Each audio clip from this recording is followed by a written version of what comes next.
Let's draw to the movies. I'm your host, Stephen Andrew, but call me Ishmael. Actually, call me Ahab, because today we are going to be watching and drawing to my own white whale, Warriors of Virtue.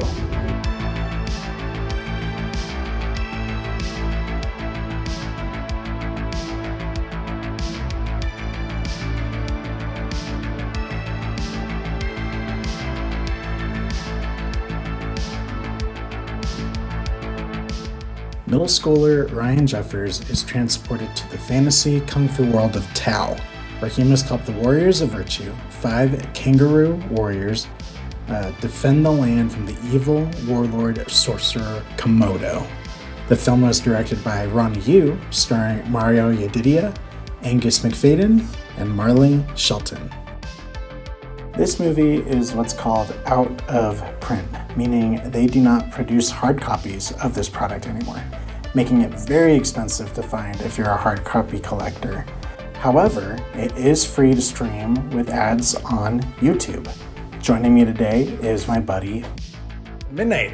Ooh, what are you doing here? I'm enjoying life with my buddy, getting ready to talk about this movie we watched. Warriors of Virtue was on my bucket list of movies to talk about since the inception of the show. When it came out in 1997, it was a critical and commercial failure. That's even by 90s movies standards. It's like Mighty Morphin Power Rangers came out in 2 years, and that was a box office success. This one was a failure. To get the best interview I could, I needed to recruit somebody that had just really bad taste. So I wanted to...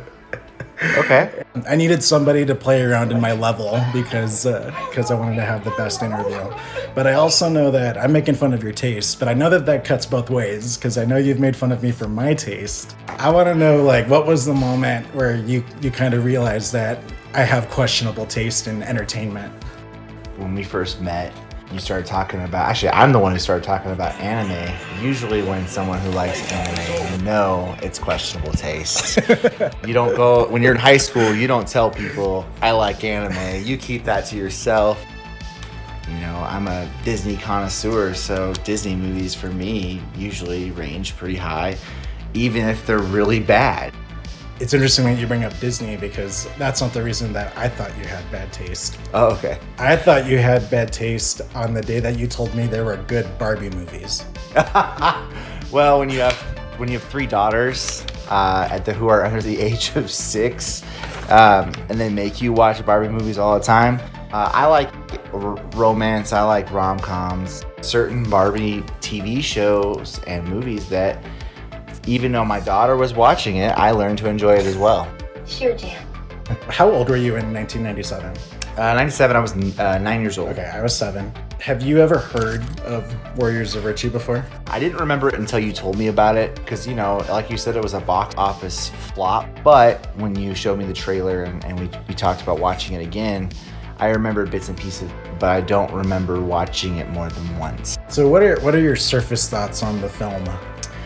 Service thoughts, you know, for a movie that was supposed to be really, really bad, kind of enjoyed it. And there was moments where I'm like, okay, this fight scene is really long, or the fighting was very blurred because of the way they did the speed up on the camera or whatever. But as far as a movie goes, if you were to take this movie and put it in today's standards with new technology, I think it would have been better than the flops that are around today.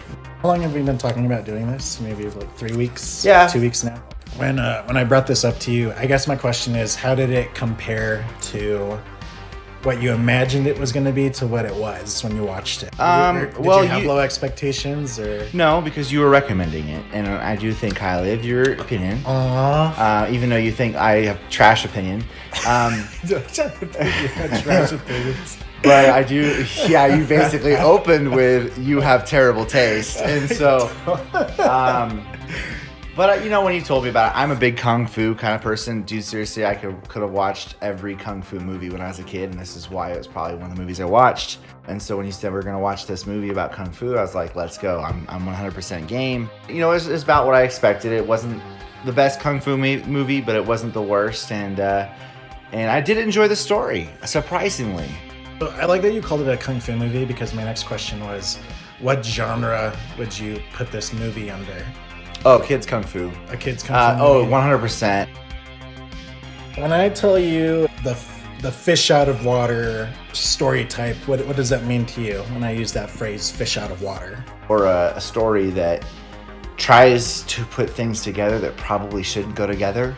All right, that's kind of what I mean. So a fish out of water story is a trope where you take a character and then you fling them into an area that's like completely different, right? So like Correct. Little Mermaid is quite a literal example of that trope. Yeah. This movie would be an example of that trope. But I think that there were a couple of other 90s movies that were coming out that were sort of doing the same idea. So you had a kid in King Arthur's court and a kid in Aladdin's palace, and then this one was like, it's like a kid in Tao. So the thing about those fish out of water stories is that there's usually always a part where, when the new person, right, is showing off like technology or something from like a different place in the other place, and everybody's like, ooh, what? Like in Kid in King Arthur's court. What was it? Dance? Oh, that's not a dance. That's karate.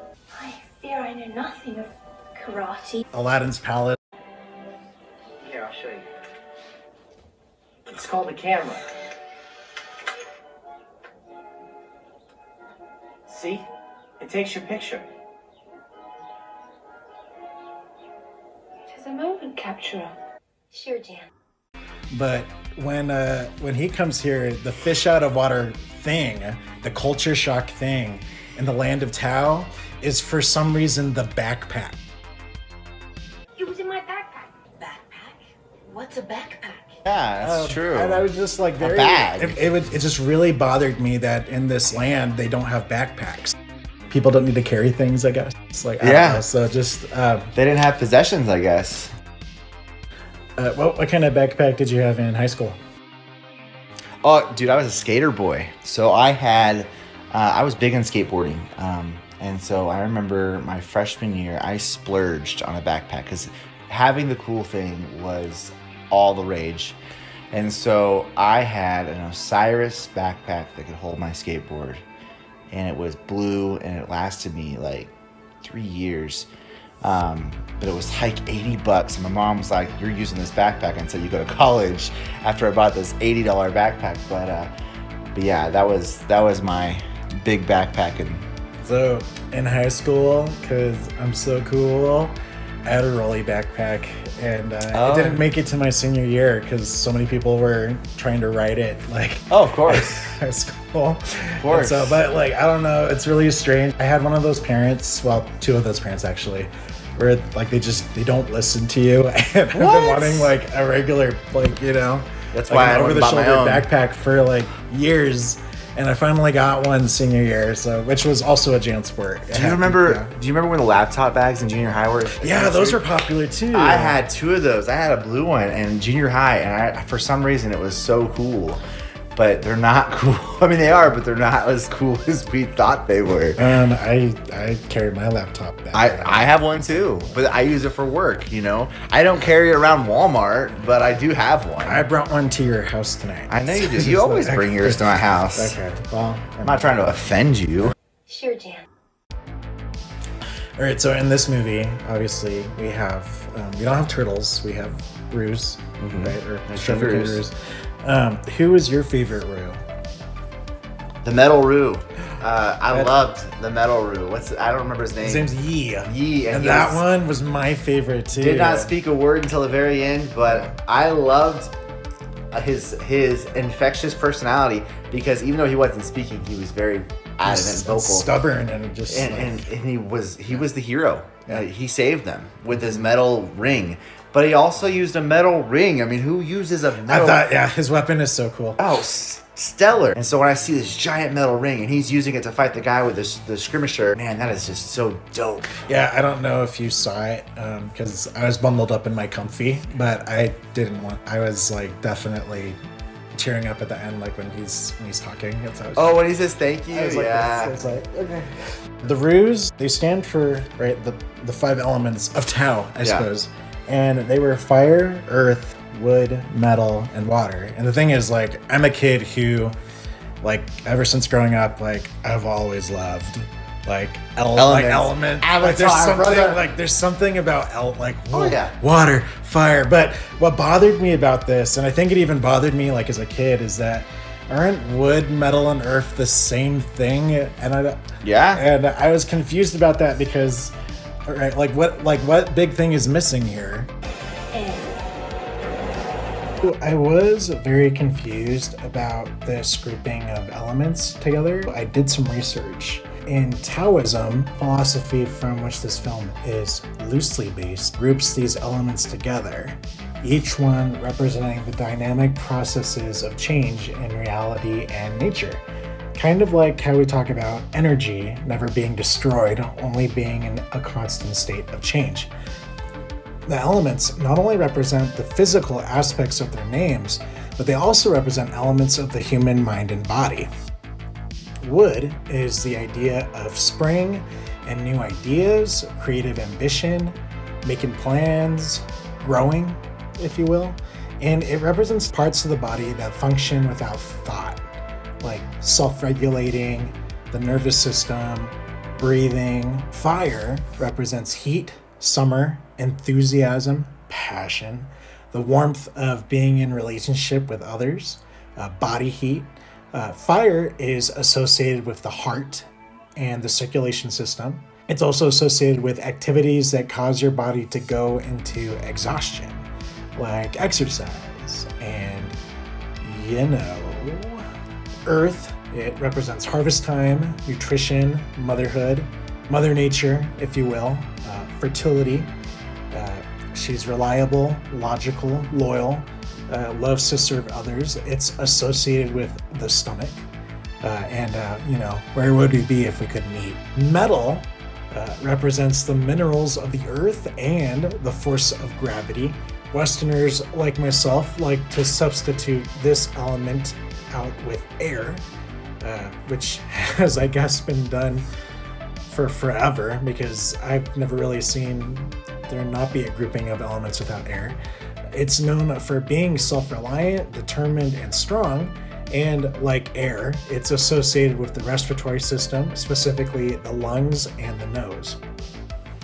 Lastly, water, it's the source of life on earth, flexible and powerful, the embodiment of meekness. It has the power to kill, but it also has the ability to nourish and to clean. It's associated with the skeleton and the essential fluids of the body, like blood. Now, these are really, really cool concepts, but admittedly, the personality of the Roos never really goes that far beyond their costumes, though there is some effort made towards characterization. Now, I did do this drawing before I completed research on this project, probably a no-no on my part, but I thought that in the absence of a warrior for air, I wanted to invent a Roo for air, and feel free to name her in the comments. Although I guess technically Yi is the Roo of air, if going by that Taoism definition, that metal is also the air element. But for better or worse, this is what we're doing. and we're sticking to it. We love a Six Ranger here on the Of course. on the podcast. I love me some Green Ranger. So, Yeah, you know, the Green Ranger, the best of the Rangers, the Power Rangers. Anyway, You can edit that one out. listen, I only have room for one arch nemesis. Okay. So, all right, let's talk about some of the characters. Okay.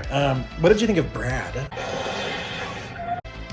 The bad guy? No, Brad, the high school bully. Yeah, the bad guy, the football player. I honestly didn't think he was that bad. I don't either. I think at the end or the beginning when he kind of acknowledges the kid and actually gives him the credit for the play. He does. He owns up to it really quick. Real quick. And I feel like the kid really wasn't that big of a bully. He was an antagonist, yeah, but he wasn't really like aggressive antagonist. Well, and then like he gave him a chance to join their club, which is, and the other thing too is that I always look for in a leader is like he was willing to like do this like exactly. Yeah, he crossed the same thing. He crossed the pipe. Would you have crossed the pipe? No way. No way. Okay. I love doing stuff and having fun, but when it comes to stupid stuff, there's a reason why I've never broken a bone in my life. I wouldn't have crossed the pipe either, but just because I've never liked pain, so I don't like pain either. I just stayed away from things that just that looks like that could cause some pain. Exactly. So, okay, what did you think of Alicia? Oh, traitorous scum, man. She was disgusting. Like, she starts off as this innocent, sweet lady who's trying to befriend the kid, and she turns out to be this lustful, awful woman of the bad guy. Like, they're lovers. It was terrible. You know, it's funny because I was 7 when I watched this, and I had such a visceral reaction to that. But did you think that Ryan like kind of had like maybe like a little bit of feelings for? Oh, 100%. Because like 100%. And I relate to that so much because my dad put me in over the summer. My dad put me in like I say like Catholic camp, but it wasn't like a camp. It was like a daycare type thing. I was the oldest boy, but then the next oldest girl was like this 13-year-old girl, and I just had a huge crush on her. Like when that happened in this movie, I was just like. You're still scarred from Like it, aren't you? girls, like I don't know, just well, not girls. Just people can betray you sometimes. Oh yeah, I would have remembered that scene in my girl craze days. I might have made a lot less mistakes. So, what do you think of the land of Tao? It was a lot less than what it could have been, because the very beginning they made it look really cool. They made it look really neat. But then it doesn't go anywhere. Exactly. It runs like it's like the same group of trees. It's like same 50 drive times. area. Yeah. And for me, the very beginning was, and as far as imagination perspective, I was like, wow, this could have been what Avatar became and what those movies that have these legendary areas, Star Wars. That's the first thing I thought of when I saw the creatures, the great makeup prosthetics, by the way. Mm-hmm. Phenomenal prosthetics for 97. Yeah. But I will say, like, one cool thing about Tao is apparently when you go there, like, you lose, like, your physical ailments. Oh, 100. That was dope. I was just like, oh, that would be awesome if you had, like, an injury. I have, I dislocate these shoulders all the time. Dude, I have tendonitis in my elbows from playing frisbee golf and sports. And I generally have knee issues and stuff. When you're 30-ish, you get kind of sore. Mm-hmm. I would have loved to go to a place where those ailments would be gone. But do you remember at the beginning of the movie where I told you to pay attention to the opening title called The Four Brothers. Four Brothers production. Yes. So here's the really cool thing about this movie that elevates this media for me. Movie making is a business, and you have to get money together to make a movie. Four Brothers Productions stands for four brothers. They're called the Law Brothers, and they were all, well, they're still alive, but they were all surgeons. Really? And apparently, this movie, was based off a game that they played when they were kids. Like, they invented all this stuff. Wow. And one day, their dad, who was a very, like, rich financial toy mogul, just decided to give them $36 million to produce a movie. They got all the funding themselves. They talked with MGM, and MGM gave them $20 million for for promotional materials, and I'm guessing to probably also help pay for the toy line and stuff like that and advertising.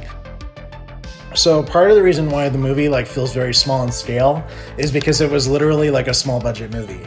They didn't have, although $36 million adjusted for gross inflation these days is $60 million, which is still, obviously that's a lot of money. Yeah, but it's not enough anymore. But I think that what I kind of love about it is it's sort of just, I mean, can you imagine? Like, you and I, like, we're both, like, writers and things like that. But somebody just, like, gave you the dream to produce something that could be seen by millions of people. Behind this new fantasy action film are not Hollywood veterans, but are, in fact, career doctors. It's much harder making a movie than doing surgery, because in surgery, in the operating room, no matter how complicated the case, I'm the only one in charge. And that's what they did. These brothers... This is the first and only movie that they've ever made, and they took their shot. They failed, but they took it. So I'm going to ask you, how many stars for this movie? In my mind, I give it a 3.5. Okay. Because I enjoyed it in every aspect. Could it have been better? Yes. Could it have been worse? Far yes. Do I think it deserves to be the flop that it was in the 90s? No, not by any means. Because I remember some really bad 90s movies, and this was not one of them. I do think that when Ryan goes to Tao, I felt like I was watching, like, if you got rid of the high school stuff, / middle school stuff, I don't know. I think it was middle school. If you got rid of that, what we saw of Tao, I feel like would have been like the third movie in like a trilogy.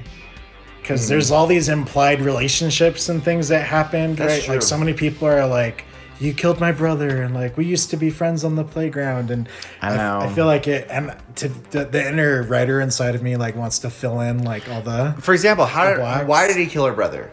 How was it an accident? It was an accident. That's whatever. But yeah, I agree. I think it could have been a trilogy easily. Back by popular demand, we're bringing back 1 star, 5 star. We both came out on the like side of this movie. Of course. So we're going to have to read the reviews by random. 1 star. Warriors of Boredom. This film is just boring. In every comprehension of the word. The kangaroos have no character. The lead kid Isn't interesting. The philosophy is phoned in. The magic world is Unimaginative. The only thing that you might like is the weirdo villain, and that's because he's so over the top bad. I give this film a 1 out of 10. I got a 5 star, but it's really, really short. I'm kind of confused by what it says, but it says, Furies, look no more. You have found it. What does he mean by Furies? Man, Or furries? that's 5 stars. Furries, look no more. You have found it.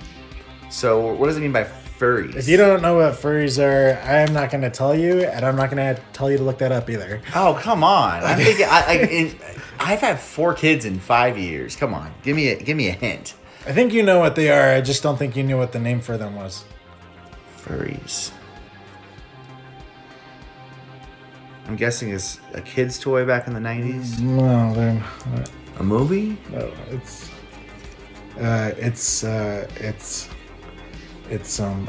adults that get their pleasure from anthropomorphic animals. It's just like Gotcha. No wonder I didn't know what it was. Yeah, that makes sense. It's like the bronies. Hey man, you're like you're a pure person. So I think. Is that all of them? Yeah, we're done.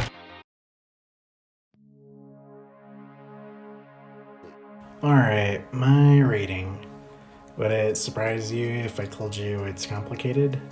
I could nitpick this thing to death if I wanted to. The world looks cheap. Almost all the action's got this fast motion effect on it. The themes are inconsistent, and there's just a ton of unrealized potential in terms of world building and character stories. But earlier in the video, I made a comparison of this film to Moby Dick. Comic Book Girl 19 talks about this idea that human beings create relationships with the art they consume. We have bonds with the music that we listen to, and the books that we read, and the movies we watch. and that those relationships with those pieces of art change over time. And I am a full-on believer in this idea because for me, I try and fail and try again to live my life a certain way because there's a piece of art that I believe is real. This movie is my white whale because this is a movie that, for all its faults, has managed to live deep in my subconscious for over 20 years.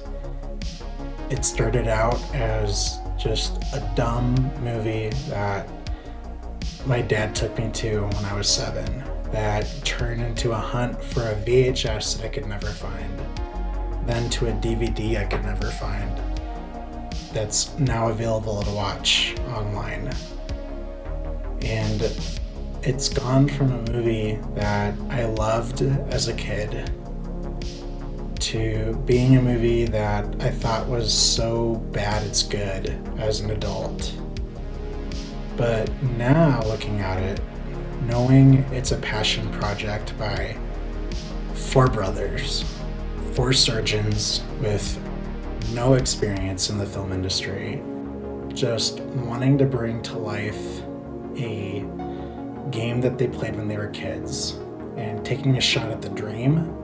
I really like the audience to sit there and experience the film and just be plastered against their seats and say to themselves, gee, this is just unbelievable. It is impossible for me not to love it. 5 out of 5 stars.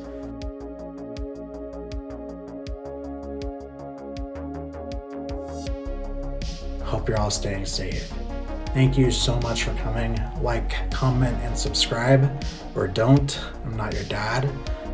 Stay tuned for our post-Christmas special where we watch and draw to Home Alone. And hopefully if we have enough time, then we'll have a surprise video as well. Bye.